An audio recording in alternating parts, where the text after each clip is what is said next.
Mining energy from deep, hot rocks is a relatively new technology, but people have been using windmills for centuries. And the wind blows everywhere. Here's where the United States is very lucky. Let's take a trip up the nation's wind corridor, from Texas in the south to the Canadian border. Bright purple indicates the strongest winds. All along this nearly 2,000 miles, there's the potential to turn a free, non-CO2 emitting resource into electricity.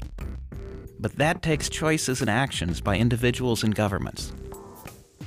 Here's what's been happening in West Texas.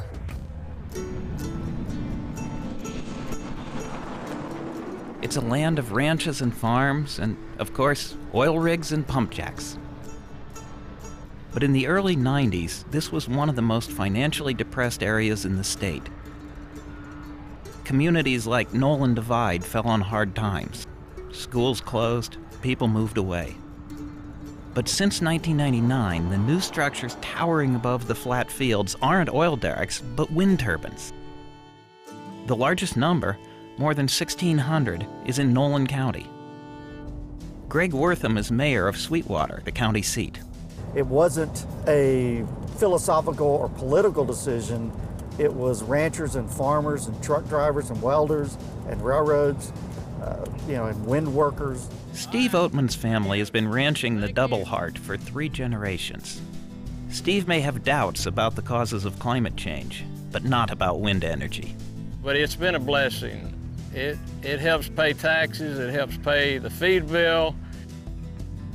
Roscoe 30 meg. We talk about this being green energy because it pays money. The ranchers and the farmers call it mailbox money.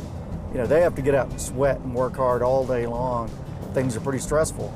And if you can just walk to the mailbox and pick up some money because you've got turbines above the ground, that makes life a lot easier. Each windmill can generate between $5,000 and $15,000 per year. So a ranch with an average of 10 to 20 turbines can provide financial stability for people who have always lived with uncertainty. I don't just believe in it because I make a living from it. It's something that's going to happen for the country.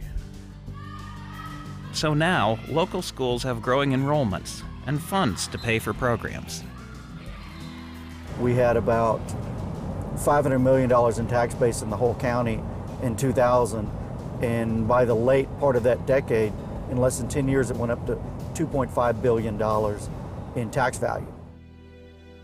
By the end of 2009, the capacity of wind turbines in West Texas totaled close to 10,000 megawatts. If Texas were a country, it would rank 6th in the world in wind power. The U.S. Department of Energy estimates that wind could supply 20% of America's electricity by 2030. New offshore wind farms would generate more than 43,000 new jobs. That translates into a $200 billion boost to the U.S. economy.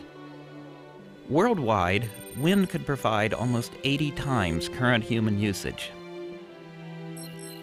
No form of energy is totally free of environmental concerns or hefty startup costs.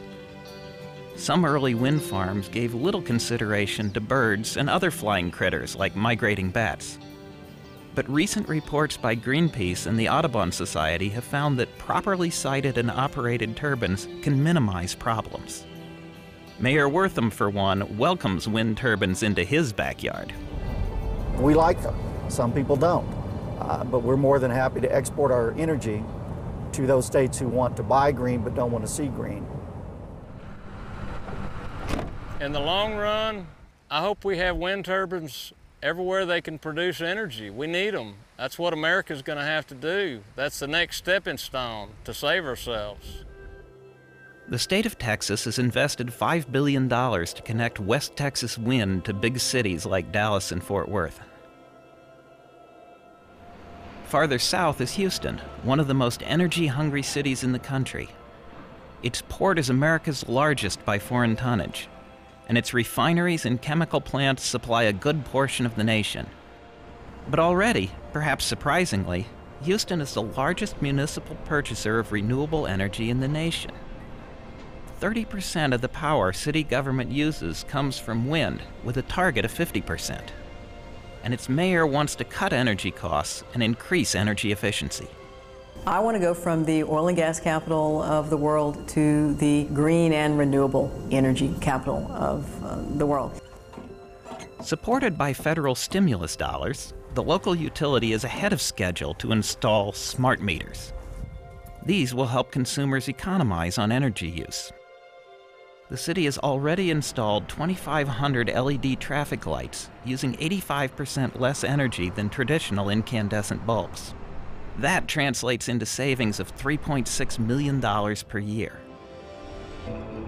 City Hall thinks it can also improve air quality by changing the kinds of cars Houstonians drive.